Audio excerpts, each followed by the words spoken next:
Our first cars were like rolling death traps, and we drove them like we were immortal. If your car didn't rattle, smoke, or leak, was it even really a first car? This is Tev. Her check engine light was like always on, like a nightlight. And this is Jim. His first car smoked so much it was often mistaken for mosquito control. And together we're Unretired AF.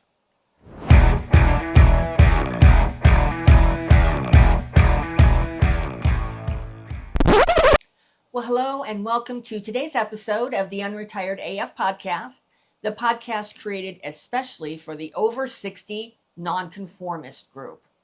And today we're going to be talking about our first cars. But before we go there, I want to just quickly mention that we are so excited to tell you we're going to be doing our first live stream on Tuesday, September 9th. It's going to be Q&A style. And all the information is in the description. It's going to be 5 o'clock Pacific time, 8 o'clock Eastern time. So check out the video description for a link and of all the information. Anyway, so let's start with our first cars. Let's start with the safety features we definitely did not have.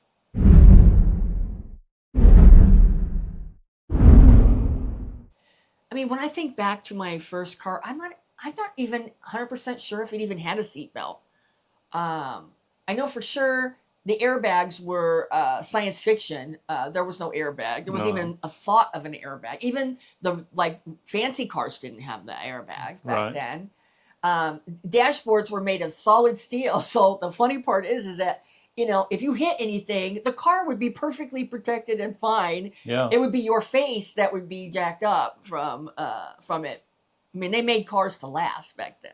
There were no multifunction turn signals or. What is that multifunction turn signal?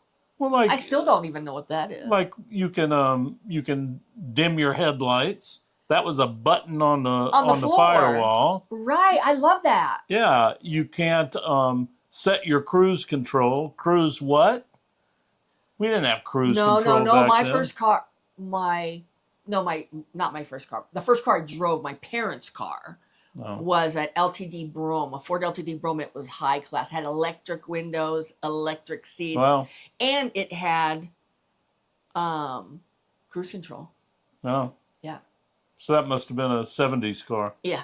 Yeah. Yeah, it was a 70s. My first was a 59's car. I mean, I got my driver's license in 79. And my parents had like a 74 LTD. I think that was like 5 years old. Gotcha.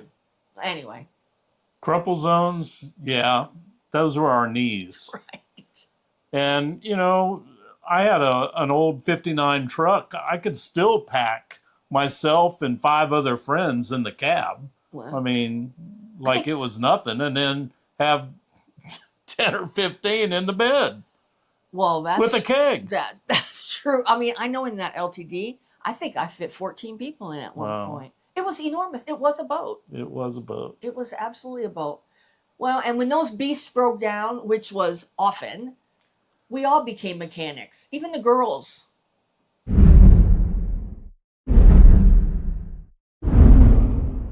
So when they broke down, I mean, we knew what to do. Like, I know with my cars, they always had a bumper jack. And I knew how to do that. My dad made me maybe learn how to do that. So, you know, we could do that.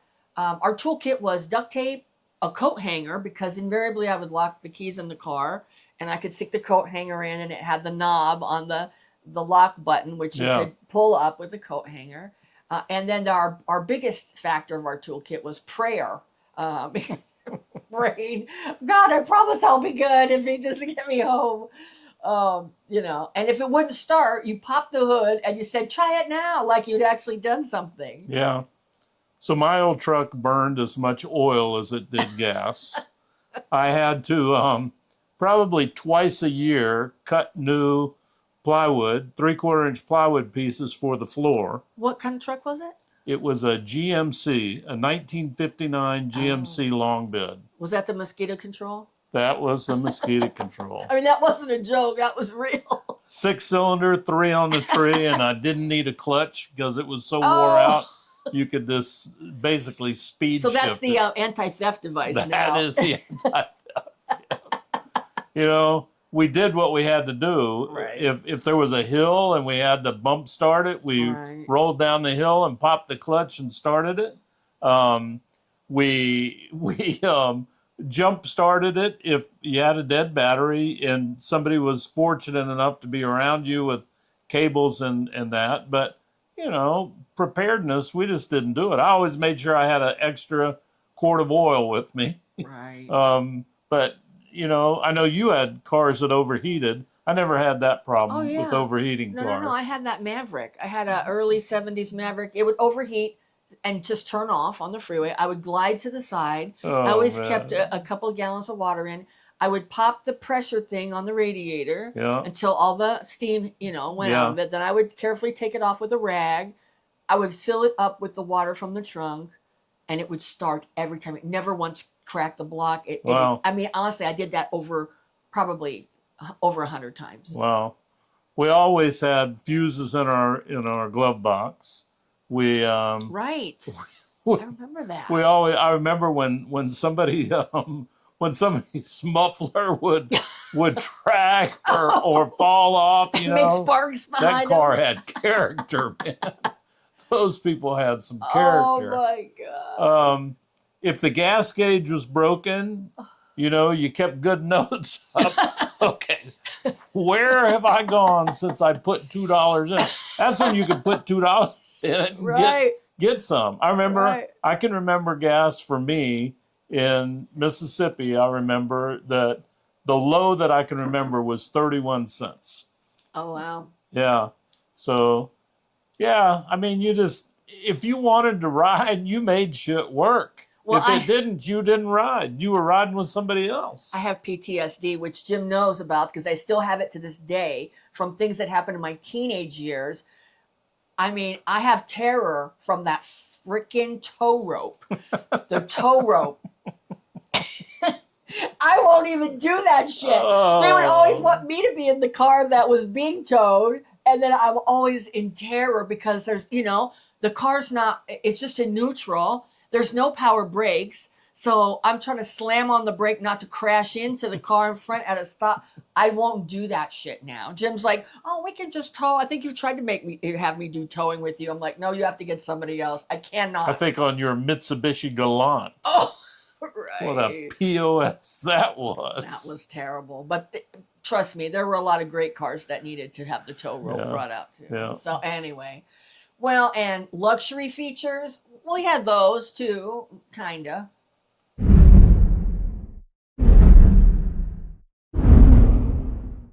Well, air conditioning was 2 words, roll down. If you were lucky enough, like in my truck, I had the wing windows. Oh, the little one. Oh, yeah, and you could adjust those bad boys and be styling with, 95 degrees and 90% humidity blowing on you. Exactly. Oh, my God. And then power steering. Power steering was biceps, and God forbid if you have to parallel park. Yeah, that was always an adventure. It was.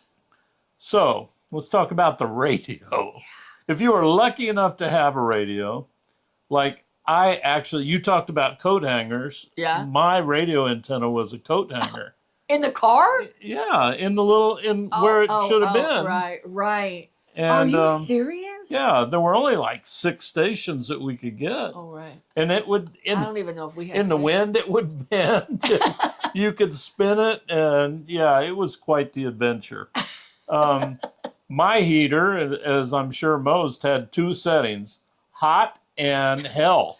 And that son of a gun, my heater worked, man. Well, our AC worked too. So we had Arctic Blast also. That's good. Where all of a sudden your knuckles are frozen to the steering wheel. You can't even open up your hand. Right. Well, and here in Arizona, I mean, I didn't have air conditioning. I moved here in '79. And honestly, people make fun of people driving with oven mitts, but we would bring a piece of cloth at least, or a T-shirt or something you could hold on to the steering wheel with, because they were metal back then. And the old vinyl seats in the direct sun. God, black too. Black. My Maverick had black vinyl, naugahyde seats.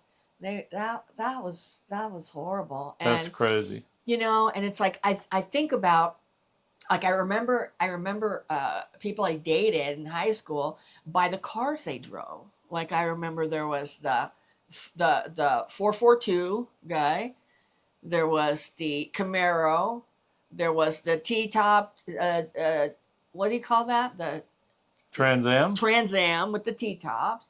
There was the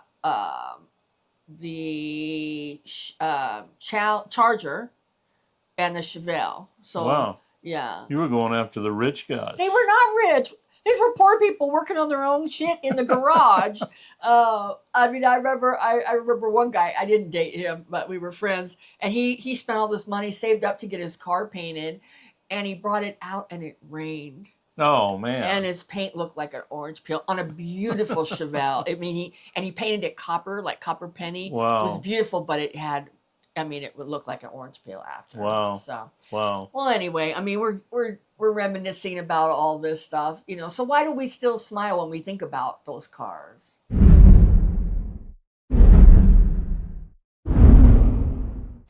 I mean, when we think about cars, we think about it differently in our generation than the current generation. The current generation just doesn't care about cars. It's just something to get from point A to point B. But for us, it was like emotional. There was like an emotion attached to cars. I mean, it meant freedom.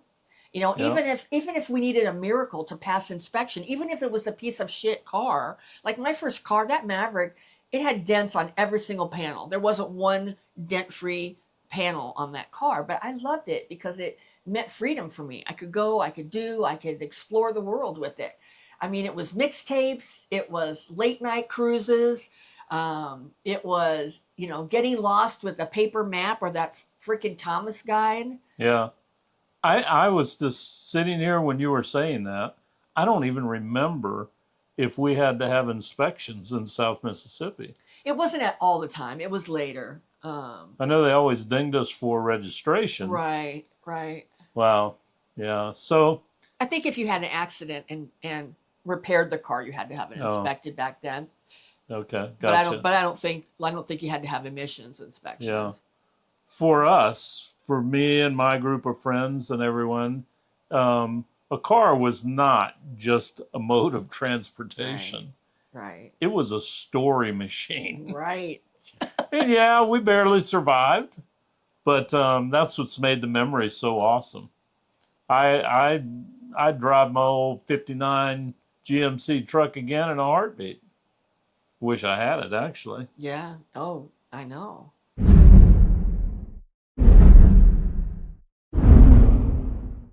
Well, our first cars might have been dangerous, loud, and slightly ridiculous. I had a Pinto. But they taught us how to figure life out. I mean, we had to make a lot of those, decisions. I mean, I bought my own. No, I bought my second car. My parents bought me my first car, $300 for that Maverick. But today's rides, maybe they're safer, but they don't have that, like, born to be wild, get your motor running feel that No. that we all felt about cars. I mean, cars. I want to say, and I don't think I'm exaggerating. I think in some ways, in my teenage years anyway, life kind of revolved around cars. Yeah. Yeah, I would agree. And Working on cars. exactly. I was just going to say, Yeah. everybody could work on their own car then. Right. We didn't have all the electronic stuff Right. until, probably the late 70s, early 80s.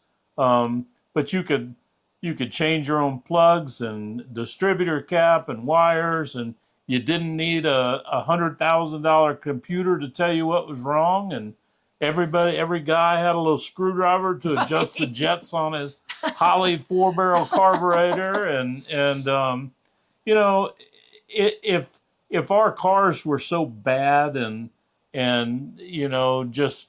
yes, today's are much nicer. They have many more amenities, but They're not safer though. no. I mean, if you look at like a Barrett they auction, don't even have a bumper. if you look at a Barrett auction and you see Right. our generation cars that are going for 100 times what they've sold, you know, maybe some of those are still in demand. Right. And why? Because they look good. Yeah. They didn't look like every car looks today. They all had their own distinctive character. Yeah. And you know, I miss the old cars. Me I too. miss not knowing what's wrong. You know, the idiot light shows up. Right. If the idiot light shows up on an old school, you pulled your ass over because something was fixing to either be on fire or blow up. So, Right. you know, those cars, love them to death. You know, we survived barely, Right. but hell, I'd still go one more lap around the block with anything I've ever owned. Oh yeah. So I miss that. we have a comment section. If you are if you're a car buff, if you're into old cars, if If you've restored one. if you've restored one, yeah, if you drive one right now, Right. drop us a note in the comments. Right. We Tav and I both are kind of not really gearheads, but we appreciate the older things in life like that. We do. So, the quality was so much better. yeah, yeah. I mean, they were like my sister had a Ford Galaxy. I mean, it was a tank. She could have run Right. over anything, and it would have been damaged. It Well, was awesome. you know, and that's great that a Tesla is quiet and it's the fastest thing there is, but I'd much rather do 100-yard burnout than be in an electric or a car. donut. Yeah. So anyway, drop us something in our comments if you'd like, please, and we'd love to hear what you have to say. Yep. And if our channel is resonating with you and you like us and you like our content and you feel like you may have found home, please make sure to hit that subscribe button so that you get our content, you know, every day, Monday through Friday. And if you really like us, consider joining our school group. We have a new group that we've opened up on the school platform, which is like another social media group. And it's sort of like a Facebook group, but without the ads. There's no ads on it. It's completely ad-free. And we post stuff that we can't post on here. There's stuff that we can't talk about on YouTube. So we're going to post it over there. We post bloopers. We post, you know, just stuff, behind the scenes stuff from our show. And, you know, we plan on really building that part out to be a community where it's not just us talking to you guys all the time, Yeah. but it's, you know, you talking to us and you talking to one another and making friends in the Unretired AF community, because that's the best way that we're going to weather the storms that our generation is facing, is by doing it together. So Right. all the information for our school group is in the description for this video. And we hope to see you over there too. Well, we're not slowing down. And neither should you. And together, we're Unretired AF.